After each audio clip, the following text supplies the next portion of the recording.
Guys, what's going on? James here. Welcome to the first of two videos where I talk about day one of free agency and go from the NFC and the AFC, go through each team that made some big moves and talk about some of the deals I do like and some of the deals I don't like. And in the first video, we're going to be talking about the NFC.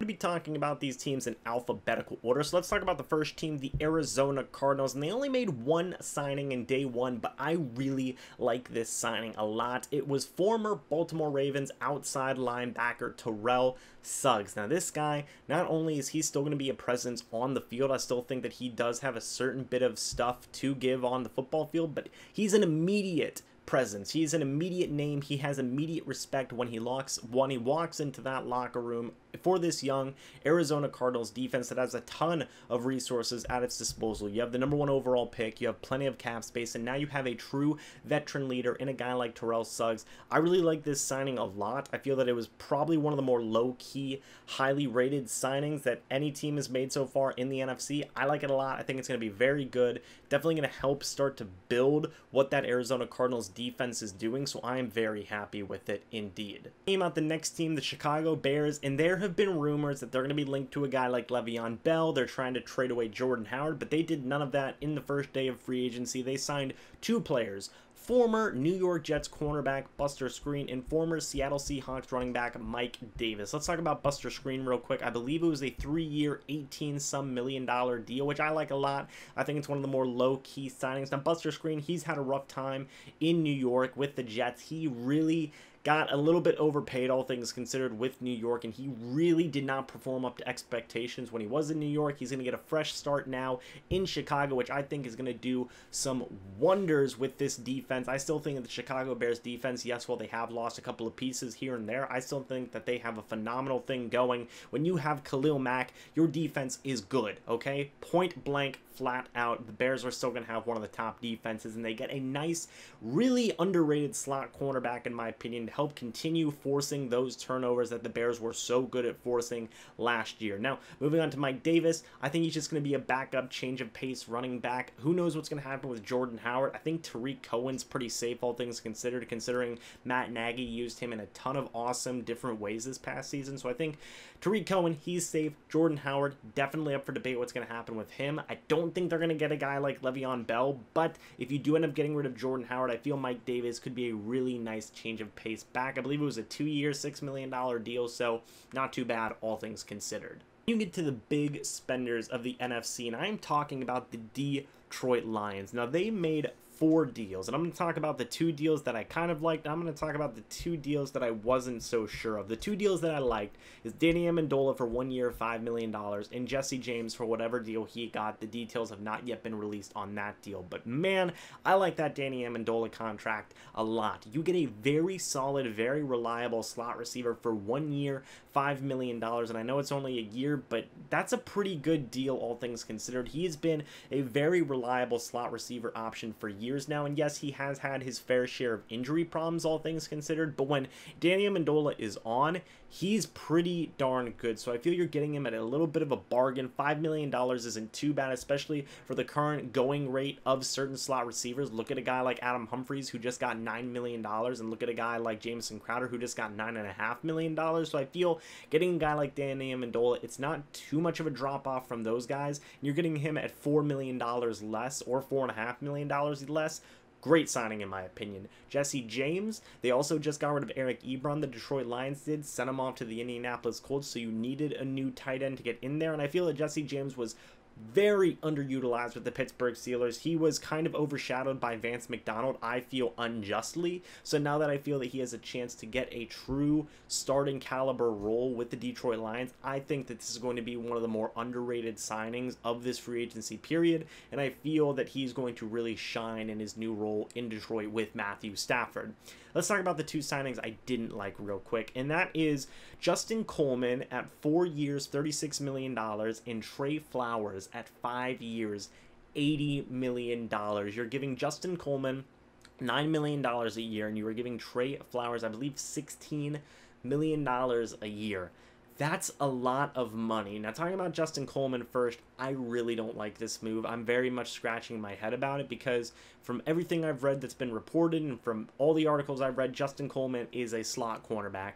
And you're giving a slot cornerback $9 million a year. That's a lot of money to be giving to a slot cornerback. I don't know if Justin Coleman is one of the better slot cornerbacks in the NFL, but he's certainly getting paid like it right now. So maybe they might transition him to an outside cornerback role. Who knows? But you're investing a lot in that secondary right now. The Detroit Lions just got rid of Nevin Lawson, so I guess this move does make a certain amount of sense. But hopefully this is the guy who you can pair up with Darius Slay and really not have to worry about your secondary anymore, because Darius Slay does finally need a good sidekick next to him. So hopefully Justin Coleman can be that. And then finally, the Trey Flowers deal, 5 years, $80 million. I don't hate this deal, but I also don't love it. Okay, we're going to be talking about a couple of other teams later on who I feel had way worse deals.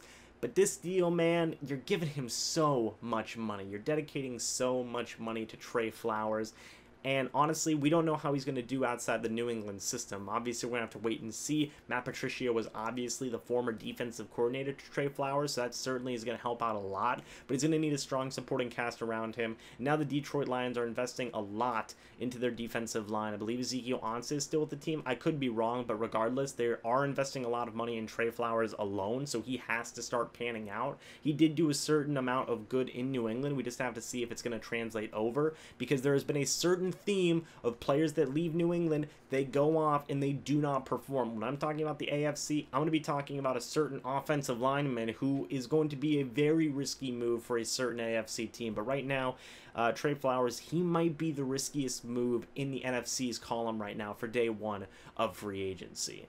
Moving on to a few more teams, and the Rams re-signed Dante Fowler to a one-year, $14 million deal, and in my opinion, this was probably the worst move so far of day one of free agency for the NFC.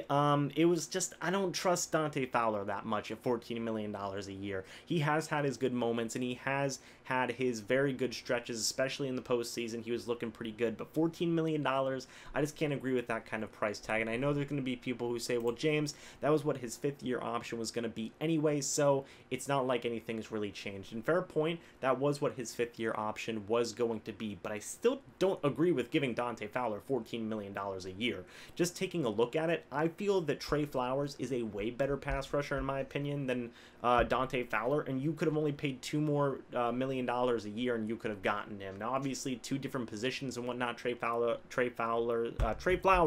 is a defensive lineman.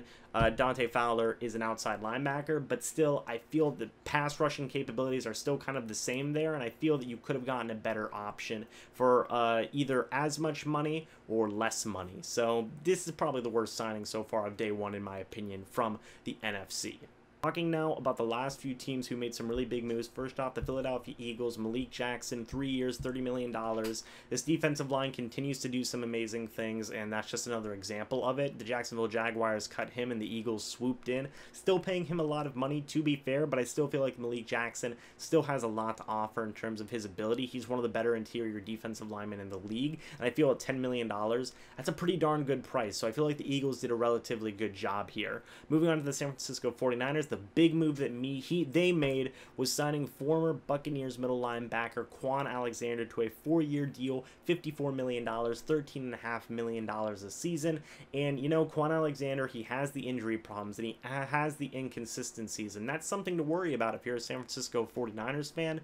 But man, the leadership that he provided for that Buccaneers team for 4 years was phenomenal. Even if you were to ask for Buccaneers general manager Jason Light, he would have told you that Quan Alexander was the heartbeat of that defense. So I feel taking that guy at 24, 25 years old and putting him in that young nucleus that San Francisco is building over there on that defensive side of the ball, and it's going to be phenomenal. He's going to be a strong leader for years to come, in my opinion. He's coming off of ACL surgery, so we're going to have to wait and see what happens there. But all in all, I do like the move. Think they overpaid a little bit. I think you could have gotten him for an $11.5 or $12 million per year deal, but $13.5 million isn't too big of a difference, I suppose, and the 49ers have the money, so why not overpay, I guess. But finally, talking about the last move, and this one is another head scratcher. It is Landon Collins getting a 6-year, $84 million deal from the Washington Redskins at $14 million a year. This move is crazy. I mean, I like it. I wouldn't wouldn't give Landon Collins $14 million a year. I think I would give him probably at the absolute most $11.5 million, $11 million, not $14 million. And I know that doesn't seem like a big difference, but $3 million is a big difference in my opinion.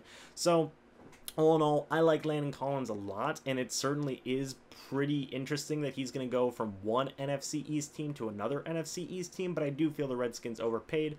But, you know, I said this on Twitter, the Redskins always do something like this. You know, they always go out and they always sign a big-time free agent for, you know, big-time money, and this time it was Landon Collins, and I certainly think you could have done a lot worse in terms of overpaying for a guy. Landon Collins is still super young, and he's still a very strong leader for this Redskins defense, and they are obviously going to have to make up some money because they didn't necessarily technically have the cap to pay him that money. They're shopping around some certain players like linebackers Zach Brown and Mason Foster, so however they create that money is fine, but they have a very nice young safety in Landon Collins, even though they did overpay a little bit. So all in all, pretty impressed by a certain degree for the low-key moves from the NFC. Guys like Suggs, Quan Alexander, you know, certain guys like Trey Flowers, Danny Amendola, Jesse James. I like those signings a lot, but I did not like signings such as Dante Fowler. Did not really like that signing a lot.